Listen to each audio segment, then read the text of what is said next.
So thank you for joining us today on this brisk February morning in New York. We're going to be checking in on New York's journey to a legal cannabis market. Of course, New York has had an illegal cannabis market for my entire life, and it's been thriving. In fact, some say that it is New York City's cannabis market is the biggest cannabis market in the world. So we are checking in on the transition to the regulated market. So I am joined today by my esteemed colleagues, Brandon Kurtzman and FL Gorman. Brandon, would you like to introduce yourself? Sure. Thanks, Jen. Brandon Kurtzman. I'm in Brooklyn and been with VS since 2014, focusing my practice on licensing and regulatory matters. Done a lot of competitive and non-competitive licenses throughout my career, and am excited to focus now on New York and helping folks get licenses here and seeing the maturity of the New York market. Thank you, Brandon. And one of our newer colleagues who joined us last year, the excellent FL Gorman. Good afternoon or good morning, depending on where you're watching from. My name's FL Gorman. I'm a partner of Vicente LLP. I've been working in the real estate space for, over 20 years, pretty much the full life cycle from the dark side, workouts and receiverships and bankruptcies to the bright side, zoning and land use, as well as commercial leasing and acquisitions. And I'm enjoying my time at Vicente LLP and applying my real estate skills to the cannabis space. And I'm looking forward to our presentation today with my colleagues, Brandon and Jennifer. Thank you. And I'm Jennifer Cabrera. I am a partner with BS, and a firm I joined in 2019. I've been practicing for over 15 years. Previously on the commercial litigation and business side. At BS, I focus on the New York and New Jersey markets, so regulatory and licensing work. And I'm based across the river in Jersey. Go Jersey! All right, next slide. Thank you. So today's webinar, we are going to be checking in on what's going on in New York. There has been so much activity over the last few months. We have draft regulations, which are pretty extensive, and we've combed through them, so you don't have to. We will talk about where things stand with the current licenses that have been awarded. We're going to dive in on some of these license types. We're going to spotlight the microbusiness and the processing rules. And we'll also be going into a little bit site selection, getting local approvals, which is really one of the hardest parts of getting a business up and running. So very excited for that topic. And I'm going to be covering the really sexy topic of ownership and control limitations. So guys, you're gonna enjoy that. So, and we will have time for question and answer at the end. Please shoot your questions over in the Q&A section. If something is related to our discussion, I will bring it up to the panelists. Otherwise, we'll try to get it at the end. And finally, the slides will be available at the end and will be sent out to all of the registered attendees by marketing. So let's dive in. Next slide. We're going to do an implementation update. So last year, New York launched 3 conditional license types. There was the conditional cultivator, conditional processor, and conditional retailer. The conditional adult use cultivator, it's often abbreviated as CAUC, that had an application period of about, I want to say 2 months, that closed at the end of last June. Nearly 300 licenses were granted. The only folks who were eligible for this conditional cultivator license were former hemp growers, folks who had already been in the New York Department of Agriculture and Markets hemp program. As you can see, about 300 of them did convert over to THC cannabis, which is very exciting. A lot of these operators are up and have product ready to be sold.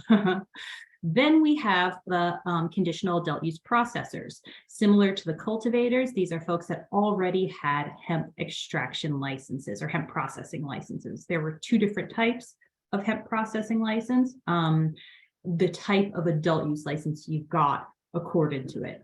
So if you're eligible to do hemp extraction, you could do THC extraction. Only about 42 licenses, I could be slightly wrong on that number, but I've seen have been granted to date simply because there weren't that many processors in the state. For both the cultivators and the processors, there are no regulations actually currently governing those license types. Both were released with guidance from the OCM and terms and conditions that attach to it.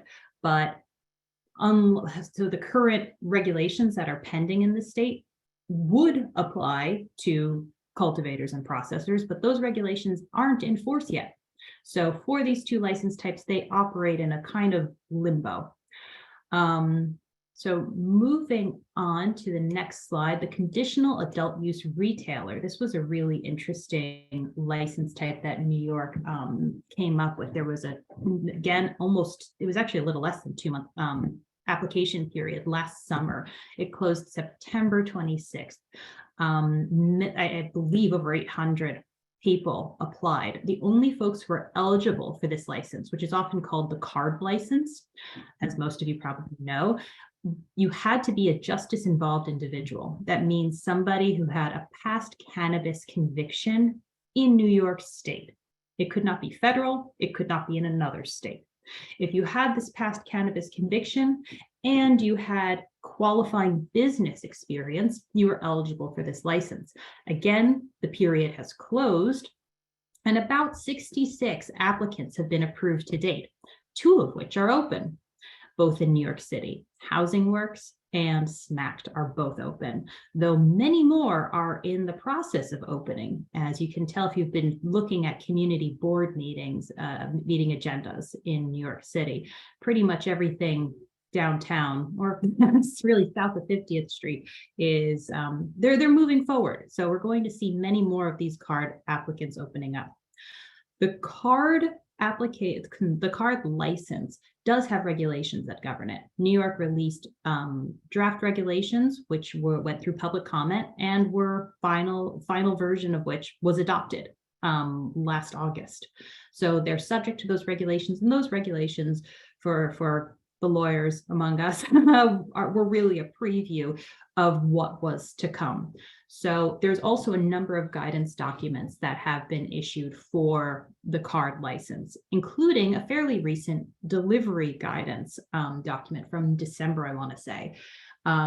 Initially, the idea was that the CAURD applicants would be given a property by the state, an eligible property on which they would need to pay rent. That has proved a little challenging so far. I mean, not least because it's very difficult to get qualifying real estate in New York. And many of the CAURD applicants now are identifying their own locations, which need to be approved by the regulators, the Office of Cannabis Management, the OCM. So that came in a delivery guidance from December that you can actually find your own location. And most of the CAURD applicants are doing exactly that. Next slide. So one of the challenging things about the CAURD rollout, which is unfortunately a challenge in pretty much almost every new cannabis market, is there was a lawsuit. We had folks that wanted to apply, but did not have qualifying convictions. Again, a qualifying conviction meant you had a New York State court conviction, couldn't be federal, and it needed to be from New York. It couldn't be outside of the state. So even if you were a New York resident, if you were convicted across the border, let's say in Massachusetts, sorry, you're out of luck. Well, one of the individuals who applied and did not have a qualifying conviction sued in the Northern District of New York, which is federal court. And they were able to get an injunction in place. And that lawsuit is still pending. The state's motion to dismiss has been denied, so it's looking forward to discovery at this point. But what's important here is that there was an injunction issued by the judge in that case that impacts 5 of the regions of the state. So this slide shows a map of the state broken up into region. And when you applied for a CAURD license, you had to choose 5 of these regions to focus on. If you chose Brooklyn, Mid-Hudson, which includes Westchester and Rockland counties and the Hudson Valley area, Finger Lakes, Western New York, or Central New York, which is a just massive swath of Western New York, right, and Central New York, you are in limbo effectively and probably won't have a CAURD license issued to you anytime soon because a judge has ruled that the OCM cannot issue licenses for those areas. It's really unfortunate because many qualified applicants in those regions submitted applications. And so as a result, we probably won't see CAURD stores, retail stores open in Brooklyn or any of those other regions for a while. So initially, and I will wrap up to let my colleagues speak soon.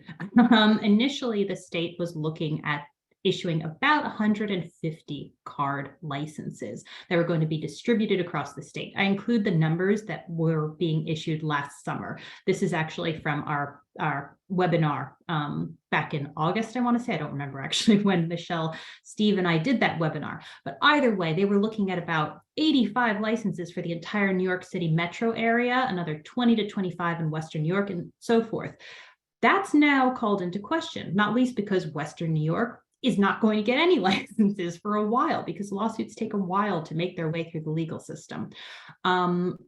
There are rumors of what the OCM will do going forward. There's nothing in the law or the regulations requiring that only 150 dispensaries are issued or licenses are issued. So perhaps they will issue more to make up for the fact that so many applications now are held up by this unfortunate litigation. So moving on, in December of last year, late last year, the OCM released their draft regulations, which the Cannabis Control Board duly approved. Those made their way to the register, the state register, and are subject to a 60-day public comment period. That public comment period closes February 13th. The OCM has been adamant that if you have comments on these regulations, you absolutely should submit public comment. And all indications are that the OCM will be changing these draft regulations in some serious ways in response to public feedback. So one of the purposes of this is to go over what these regulations say so you can be ready to submit that brilliant public comment that you have bouncing around in your head right now. So the regulations cover at least 9 application license types. There is the adult use nursery, cultivator, processor, distributor, microbusiness, and cooperative. Those are all considered supplier type licenses, meaning they don't sell direct to consumer. They can sell wholesale. Then you have the licenses that go to the consumer that are not wholesale, so not Costco. Costco doesn't work in cannabis in New York. So the retail dispensary and the delivery license, which isn't listed, and the registered organization dispensing license, those all go to the consumer. And this is going to be relevant down the road. I think at this point, maybe I'm getting a little ahead of myself describing it. There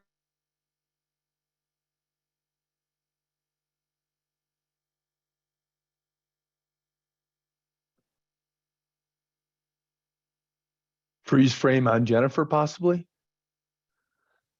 60 seconds, and the registered organization with dispensing license. Just to be clear, a registered organization is a medical license in New York. They're all vertically integrated. The medical operators will be eligible to convert to and serve the adult use market. They could have either a non-dispensing license where they don't actually sell to customers, or they could have a dispensing version of the license. But let's put a pin in that for now, and let's turn to the micro business. FL, it's all yours. Thank you, Jennifer. Very nice. Yeah, we'll take a quick spin through the micro business license. It reminds me a lot of the sort of craft brewery industry. It's covered initially in the Marijuana Regulation Taxation Act, Section 73, and it provided that a micro business license is going to authorize the limited cultivation, processing, distribution, delivery, and dispensing of the micro business's own adult use cannabis and cannabis products. When the regulations came out that we're going to be commenting on, Section 123 talks more about the micro businesses. And the micro business has got to engage in cultivation and then at least one of the following: processing, distribution, retail sale, or with CCB's approval, an on-site consumption lounge. And G, you can spin ahead a little bit on the slide if you want. So you can do you got to do cultivation, and then you can do one or more of the others. So that makes it very interesting whether or not you'd end up having a retail dispensary or an on-site consumption lounge at your property. The can-dos of the proposed regulations. The micro business can sell cannabis to a processor. They can sell cannabis to a distributor. They can sell the cannabis they've cultivated or processed to consumers. They can sell cannabis products via delivery to consumers. And they can send cannabis or cannabis products to a processor without relinquishing ownership of the cannabis or cannabis products. So I mean, it's like a mini vertically integrated cannabis company. One thing that will put some guardrails on the size of the micro businesses are the proposed canopy sizes. If you're going to grow indoors, your canopy is limited to 3,500 square feet. If you're using mixed light, it's proposed to be limited to 5,000 square feet. And outdoor, they're proposing the canopy is going to be limited to 10,000 square feet. I know some groups are looking to bump up those numbers. The can't-dos of a micro business license, they're really focusing on the cultivation here. So a micro business licensee cannot purchase cannabis cultivated from another cultivator unless it's suffered a significant crop failure, and that hasn't been defined yet by OCM, and it receives prior OCM approval. One of the things that Jen's going to talk on shortly is true parties of interest, and undue influence is people can appreciate that have looked at the regs and understand the New York market. They're really trying to sort of separate the retail side from the production side. So as far as the true parties in interest for the can-dos, a micro business or its true party of interest in a micro business may be a TPI and a cultivator, processor, distributor, cooperative, or a registered organization that doesn't have a retail license. And a micro business or its TPI may also be a landlord, financier, or a goods and service provider to a cultivator, processor, distributor, cultivator, micro business, or a ROND licensee, so long as they abide by the undue influence control and the TPI requirements. So again, they're trying to keep the micro business, I would say, more on the supply side than on the retail distribution side. The can't-dos as far as TPIs and micro businesses, and again, Jen's going to talk on the TPI shortly. You can't be a TPI in more than one micro business, with the caveat that a passive investor may be a passive investor in more than one micro business. And the slides do drill down on the definition of the passive investor. And with that, I'll spin out of the micro business, and we'll get back to Jen, and she can talk a little bit about ownership and control limitations. Thank you, FL. So the micro business is definitely a very exciting license type. If you qualify, it's pretty much the only vertically integrated license type that's available to the vast majority of New Yorkers. So let's look at the ownership and control limitations. And I appreciate that this may be a little esoteric if you're not a lawyer and looking at it from this perspective, but it's hugely important for anyone trying to open a cannabis business in New York. So there are multiple licensing tiers. I alluded to this before. There's the supply tier, the ones that don't go direct to consumer. There's the retailer tier, which does sell to consumer, but can't touch the supply tier. They're the labs, and then there are the registered organizations, which kind of fit into one or the other. So the purpose of this tiered system is similar to what we see in the alcohol industry in New York, where no person can have a direct or indirect interest across tiers. So no ownership interest, and beyond that, like no financial interest for the most part. And the idea is to avoid market consolidation. The OCM is very adamant on this, and I think they're going to be receiving a lot of public comments because a lot of folks are interested in having a vertically integrated business. So if that is something that matters to you, I would get a comment in before February 13th. What's interesting about what New York is doing is they're not just limiting vertical integration in state. They are saying if you are vertically integrated out of state, you cannot enter New York's retailer tier, period. So if you have an interest in cultivation or processing or distribution anywhere in the country, you cannot enter the retail tier in New York. And why? Why would they do this?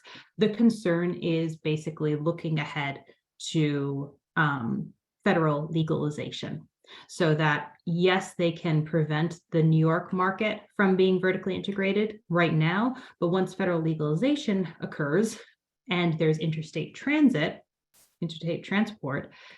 they want to make sure that they're not getting the same retailers that operate in New York bringing in their product from out of state and therefore not buying from New York's cultivators. So moving on, that's my sort of quick summary of that. There are different types of economic interests that you can have. The main one that many people are going to fall into is the TPI, the true party of interest.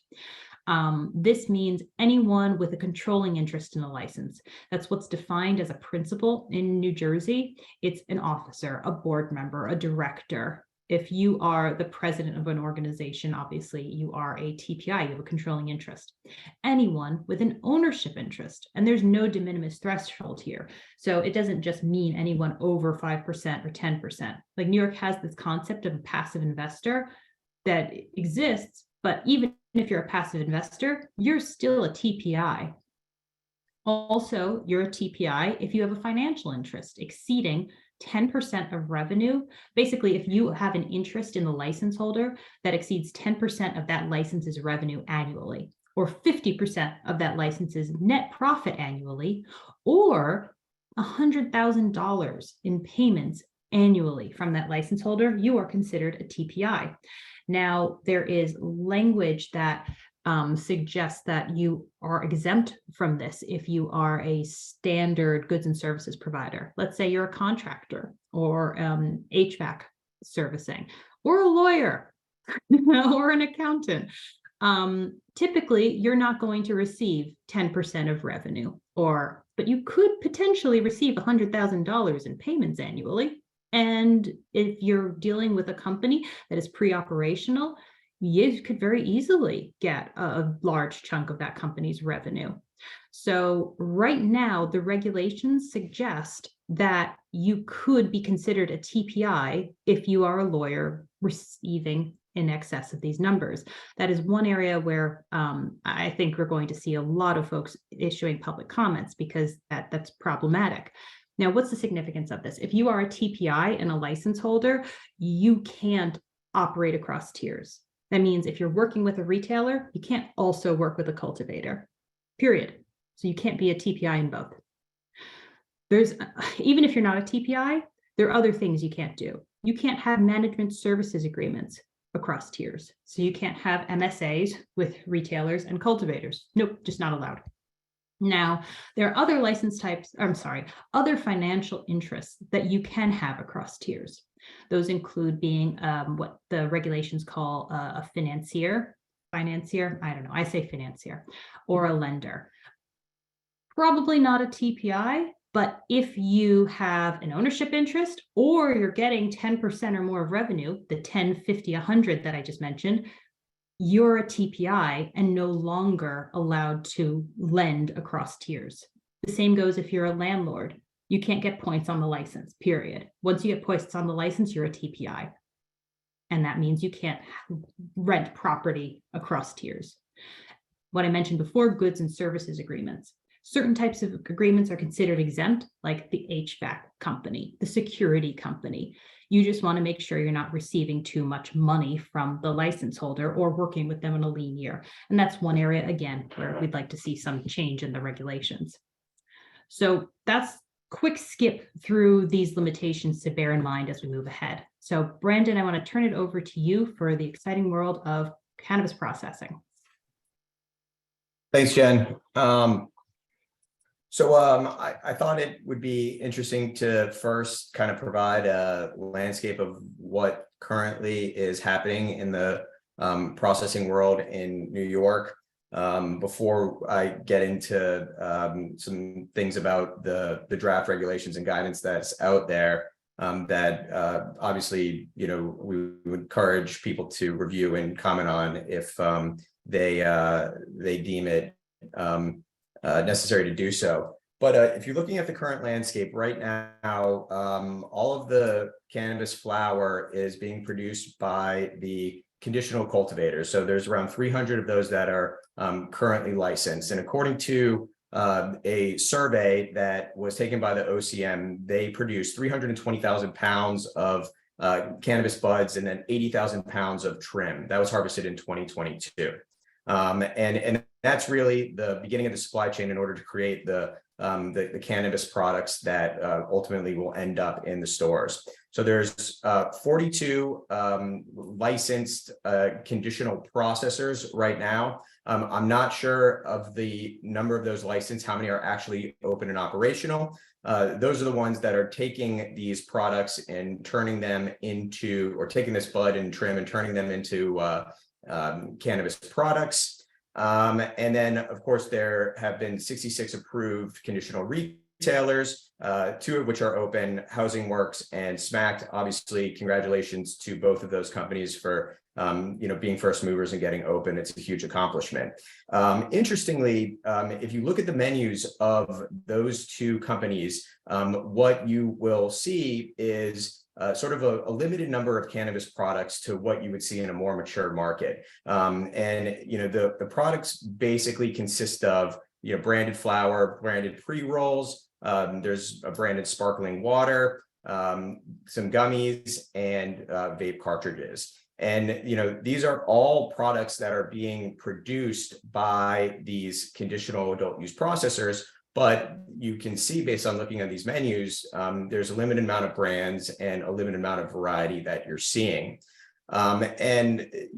This makes total sense for a nascent market because you're building up the supply chain in order for these processors to be able to supply products. And one of the interesting elements to also look at here is the independent testing laboratories, which play a critical part in the supply chain and in make sure that the products that are being sold at these dispensaries are ultimately safe for consumers. And it's important to just do a little bit of a medium dive into that. So you have currently you have 12 independent laboratories that are approved by the OCM. And you have to keep in mind that the conditional cultivators and the conditional processors have to get their products tested before they're distributed and sold in stores.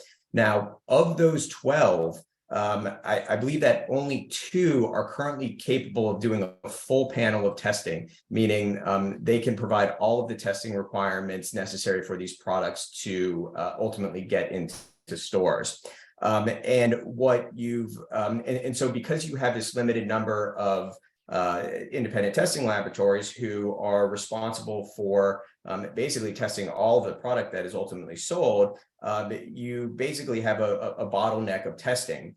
And what the OCM has done, to their credit, is allowed for temporary line testing to basically allow for larger production lots to be tested at once, so that the products can get to market faster. That being said, for these laboratories, 30% of their daily capacity is also being limited to medical testing. So that would also reduce the the amount of capacity that these labs would have for adult use products. And so that is why you see at the 2 stores that are open, that they currently have a limited amount of product variety available, but we're likely to see the increase in that as more labs get online and are able to do the full panel testing, and are able to turn these products faster. Also, some of the guidance or some of the labs don't have the ability to test certain products. So you're not going to see those on the market until they've established the ability to do so. So for example, you're not going to see any baked goods or ice cream or infused coffee grounds because the laboratories don't currently have the ability to do that testing, and that's that will be hopefully coming in the next couple of months. So you'll see more product variety. So that's currently what's happening. If we look to the slides right now, this is based on, here, I go back to that last slide actually. So this is based on sort of the draft regulation and draft regulations and what type of processing licenses are going to be available. So, I mean, processor basically means, well, it's kind of broken down into 3 licenses in the draft regulation. So one is you're extracting, infusing, blending, and packaging and labeling. One, you get rid of the extraction, you're just infusing, blending, and packaging. And then one is just your packaging, labeling, and branding. And you can see the price differences for those licenses.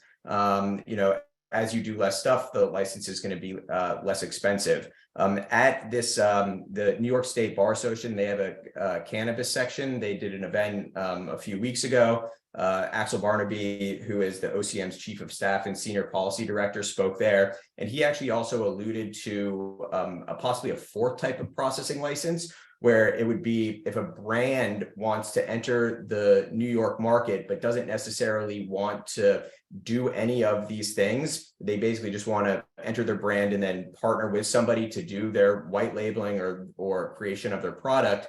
Then they would be able to obtain this 4th type of processing license. So this is all stuff that I think will be further clarified in guidance and in the next round of the regulations. But if any of this stuff is interesting or comment worthy, obviously submit comments. Okay, next slide, please. So, based on the draft regulations, these are the type of products that will be permitted in New York, and you see the permissible product types on the left, including this kind of catch-all category, which would be any other type of product that's approved by the OCM. They would come out with a proposal process, you would submit that, and they would approve it for any new type of products. Of course, you have to caveat any new product, or it would be contingent on making sure that you are not creating products that are prohibited under these draft regulations. And so you can kind of go through them here. I don't want to bore you by going through these line by line. Some of the interesting things to think about. So you can see the maximum total THC per serving and per package, 10 milligrams per serving, 100 milligrams per package. It's also interesting to, think about these prohibitions in the context of the fact that there's an unregulated market out there that are not abiding by any of these regulations. So you can go into an unregulated dispensary right now and, get cannabis products that vastly exceed 100 milligrams per package. It's just interesting to keep that in comparison in mind to see that, the OCM is trying to create a safe marketplace, and regulated operators are held to higher standards than what you're going to see in the unregulated market. Another interesting things to point out, and something that you see a lot in unregulated market, is a lot of the cannabis products contain synthetic cannabinoids or artificially derived phytocannabinoids. That is prohibited in New York currently under the draft regulations. So everything that you would be using to create a product that has cannabinoids or phytocannabinoids would have to be naturally derived. These are just things to keep in mind in terms of the products that are going to be available. There's, obviously this whole list of things. One of the big things, and I'm going to hit on that when we get to advertising too, is products can't be appealing to attractive to individuals under 21. I think that those regulations might be a bit broad right now, and could be a bit restrictive depending on the type of products that you're trying to produce. You can see where it says, are in the shape or imprinted with the shape of characters or human beings, animals, or is otherwise attractive to individuals. It begs the question, what shapes are attractive to individuals under 21? And is that going to be overly restrictive? Is a lollipop, for example, which, adults can enjoy lollipops too, are those going to be totally prohibited because, the children or people under 21 also consume them? So if you are a producer or a processor, or you're thinking about creating a product, these are good regs to look at and think about how that would impact your business, and submit regulation or submit comments accordingly. All right, let's go to the next slide. This is boring stuff, but I'll just hit on it sort of high level. There are going to be very intense requirements for New York processors in terms of the things they have to show in order to show that they know how to safely and compliantly process cannabis goods or cannabis products. One of the requirements that is unique to New York is a requirement that they submit proof of a qualified third-party GMP, good manufacturing practice audit, within 1 year of commencing operations. A lot of other municipalities will or states will say, you should abide by good manufacturing practice, but they don't really hold the processors to those standards. New York is going to do so, and the OCM plans on determining and authorizing qualified third-party GMP auditors in order to do these audits, and so this is just going to be a part of the license and what you're going to need to do to get and maintain this license and ensure that you're running a compliant operation.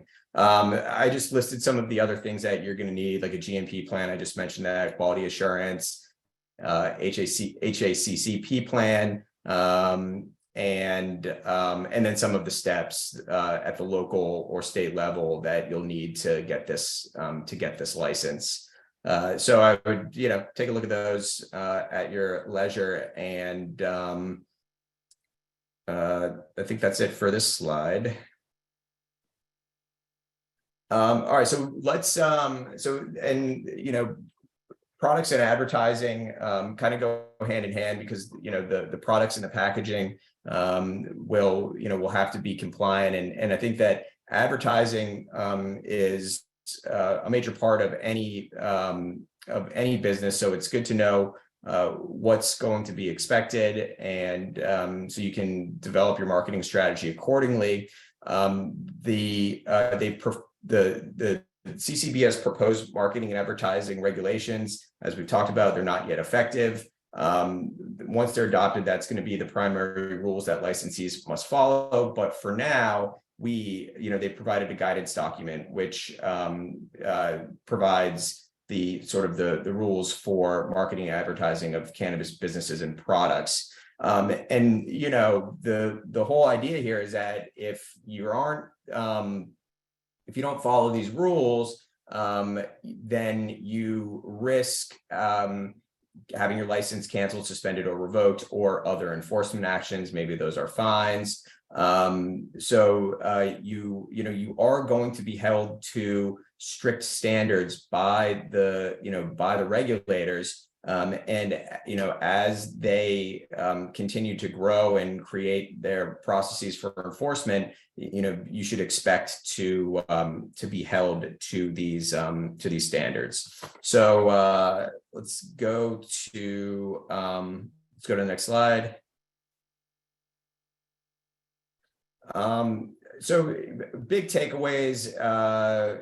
Marketing, advertising can't jeopardize public health or safety, make false or misleading claims, or as I talked about, be attractive to individuals under 21 and under 21 years of age. There are required warnings that need to be put on these on your packaging and in your advertising, including this rotated warning. So you have to rotate one of a select number of warnings that you would put on, and you need to rotate these warnings on your products and packagings and advertising to ensure compliance. This is both in advertising, your written advertising, but also for any type of auditory advertising. So if you are doing like a radio or television commercial, you basically would have to read these things at the same tone and pace that you would for the rest of the advertisement. One of the things that New York is going to require for printed advertising is this yellow box that contains the advertising, or that contains the warnings that will need to be put on all of the packaging and the advertising materials. So just some major takeaways there. We can go to the next slide. I won't go through all of these. As we talked about, the advertising can't be seen by individuals under 21 years of age. And so that includes no advertising within 500 feet of a school, primary, secondary school, or community center. And then they provide guidance, which we'll go into in a little bit, about what it means to be attractive to individuals under 21. You can't use freebies, discounts, giveaways, or promotional swag, which is something that operators often want to do. The exception to that is if it's in connection with a environmental sustainability program. So basically, you could say that if a consumer returns reusable packaging, then they're able to get some kind of a discount, and that would need to be approved by the OCM in order for it to be allowed. And then you can just go through the rest of these, and you can see what is allowed and prohibited. You can go to the next slide. So then there's all these requirements, or format specific requirements, which, again, I like to look at this in the context of what the unregulated market is doing. If you walk around New York City, you can see that a lot of the unregulated businesses are not complying with any of these format specific requirements. So there's basic stuff like, if you have a website, you need to click that you're 21 years of age. Things that are prohibited, so you can't give out handbills like to people on the street saying, come to our dispensary.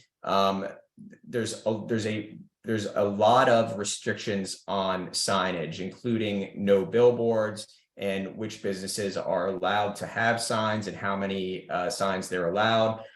Basically, it's limited to retailers and delivery operators. They can have 2 signs, and they essentially can only be for like wayfaring purposes, to find where the dispensary is. Their apparel can be considered advertising, and there's restrictions on that. Mascots are prohibited. You can't advertise at events, assuming that you can show that 90% of the audience at the event is going to be 21 years of age or older. 90% is, I'd say, a little bit stricter than what you see in other states. I think Massachusetts, for example, is 85% 21 and over. Yeah, somebody just said California is 78. So again, if you are a marketing company, or if your strategy involves any of these formats, good stuff to comment on. Let's go to the next slide. Yeah, so what is attractive to individuals under 21? They provide a lot of examples: cartoons, bubble type, or cartoon-like font, bright colors that are neon, and they provide this like saturation chart that you can see here. So these are stuff that would have to be avoided, and things that you would get in trouble with if your advertising included them. You can go to the next slide. So the OCM put out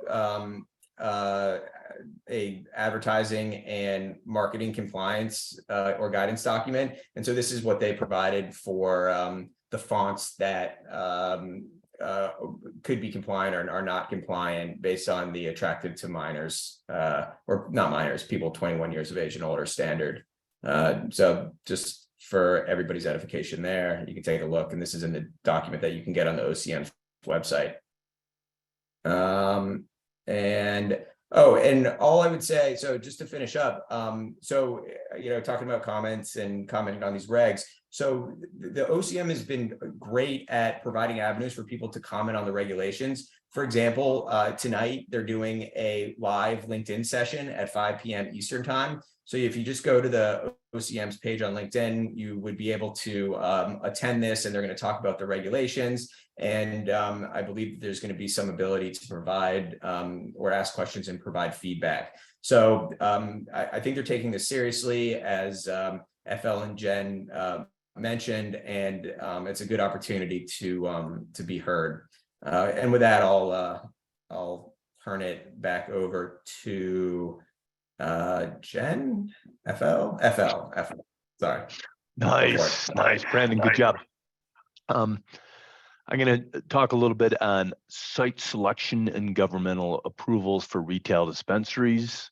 When I say site selection, it's mostly about like zoning issues, a lot of zoning issues. And to go back to the beginning, as everybody remembers, the whole opt-in, opt-out, and hard to believe that they had to do that by December 31, 2021. I mean, that seems like a long time ago. And the numbers are, eventually they had 757 of over 1,500 municipalities opted out of the dispensaries, and 878 out of 1,500 municipalities opted out of the on-site consumption lounges. So MRTA provided for the opt-in, opt-out, and it also provided that the municipalities that opted out could later opt in, but if you opted in, you can't later opt out. And under MRTA, as you all know, not all know, but you probably do, they did delegate to the local municipality the ability to adopt local laws governing the time, place, and manner of the operation of the retail dispensaries and the on-site consumption lounges, as long as those zoning laws were not unreasonably impracticable. Next slide there, G. And in the proposed regs, they talk a little bit about that unreasonably impracticable review. And that review is going to be handled by the Cannabis Control Board. And if there's a law or regulation that was adopted at the time of CCB's opinion on whether or not that's unreasonably impracticable, then that local law would violate the MRTA. If there's a proposed zoning law that you believe is making the siting of your retail dispensary unreasonably impracticable, you could get an advisory opinion from CCB, And if that opinion's issued before the local law is adopted, that municipality would be preempted from adopting the local law. And I think in the zoning situation, we may end up seeing some litigation over zoning cases and the preemption doctrine. And in the regs at 119.1, they actually talk about municipal rulemaking and preemption. And there's a list of items that the municipalities are preempted from addressing, such as they cannot adopt local laws imposing special fees on cannabis businesses. For retail, they can't impose fees on dispensaries or on-site consumption lounges unless that fee is also applicable to off-premises liquor stores licensed by the state liquor authority. So I think preemption will certainly be an issue that we're going to see some litigation over. If you skip ahead there, G, to the slide that starts out with section 64E of the MRTA. I mean, real estate is going to be a prerequisite. Site control is going to be a prerequisite to licensing. 64E said, the applicant's got to possess or have the right to possess sufficient land, buildings, and equipment to carry on the activity. Section 72 and 77 of the MRTA, require that, the business applying for the retail dispensary license, they got to demonstrate that they'll have site control, possession of an interest in that property within 30 days of the approval of the license. And then 67 of the MRTA also, same idea. You got to have site control. You have to have control of the land. So that means you're going out and you're doing your site selection, and you're, first of all, you want to be in a municipality that hasn't opted out. That's self-evident. And then the question is, has a municipality adopted a zoning ordinance? So you would look at that zoning ordinance, and that zoning ordinance is also going to comply with the proposed regs in certain buffer zones. And in the regs, they're somewhat consistent with the MRTA. 500 feet from premises occupied, from school grounds, 200 feet from house of worship. They did add in community facility in the proposed regs that wasn't in the MRTA. And I don't know if anybody saw on this whole buffer zone. They had an article in the New York Business Journal a couple days ago about Housing Works, and they opened, and the issue was raised that they were only 177 feet from the Harvey Milk School, and didn't that violate the buffer zone? And a spokesperson from OCM came back and said, well, it didn't, because the Harvey Milk School was on the third floor of a multi-story building. So those premises were not used exclusively for school grounds. So it did not violate the buffer requirement. And then the question is going to be, how do you measure the buffer zones? This has been taken a lot from the state liquor authority. So it's really from, measuring from the main entrance to the retail dispensary, to the entrance of the house of worship with schools. It's going to be actually the edge of the school ground. So depending, if you think you have a site that might work, definitely pay attention to the measurements. And also, as we've just learned with house of worship, whether or not it's, the building is used exclusively for, school facility or community facility or house of worship. If the dispensaries already cited and up and operating, and one of these sensitive uses later moves in and it's closer than, the buffer zone requires, as long as you're continually operating, you don't have to shut down the dispensary. This sort of reminds me of that zoning concept, pre-existing use. So, and as I said, community facility, that wasn't in the MRTA. It's been, it's been brought into the proposed regs, and that's and I think, and I've seen some municipalities in their own zoning ordinance before the regs came out, had actually adopted this concept as well. And they're really looking at facilities, that cater to children, provide daycare, a public park, a playground, public swimming pool, library, or a facility where the primary purpose is to provide recreational opportunities to children or adolescents. So when you're trying to find your site, pay attention to that one as well. What else? Okay. And then we talked about the measurements of the buffer zones.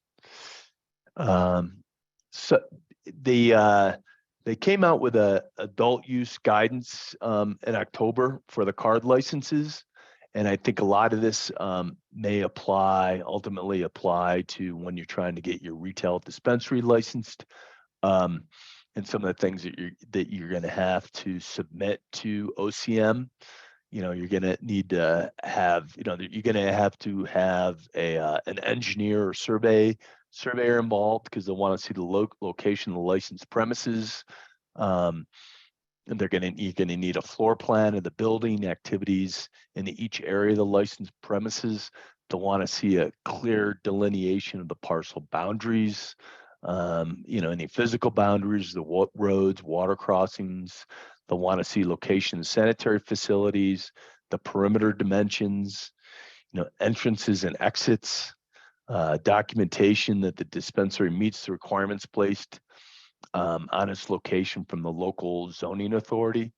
So you're going to need, I think you're going to end up having sort of a two-step zoning approval. You're going to do the local zoning approval, and then when you submit your license application, I anticipate that the application package is going to require additional requirements, such as probably like an ALTA survey. The other thing that I anticipate that you may see in your license application for retail dispensaries, that, and this was in the conditional guidance, whether or not there's a demonstrated need for such license, the effect of the grant of the license on pedestrian or vehicle traffic or parking. So does that mean you're going to need some sort of traffic study? And then they have this catch-all, any other factors specified by law or regulation that are relevant to determining the granting of the license would promote public convenience and advantage and the public interest of the community. And again, that language can be found in the state liquor authority law in connection with liquor stores, that whole public convenience and advantage of the public interest of the community. And then can I ask you a quick question on that, FL? Yes. Yeah. Do you see the board, or really the OCM, deferring to municipalities on some of those factors, the sort of traffic study, for instance? I think it depends on what the municipality requires. I've been involved in some zoning situations already for proposed retail dispensaries, and I was surprised in one case they didn't ask for a traffic study. It was an upstate municipality.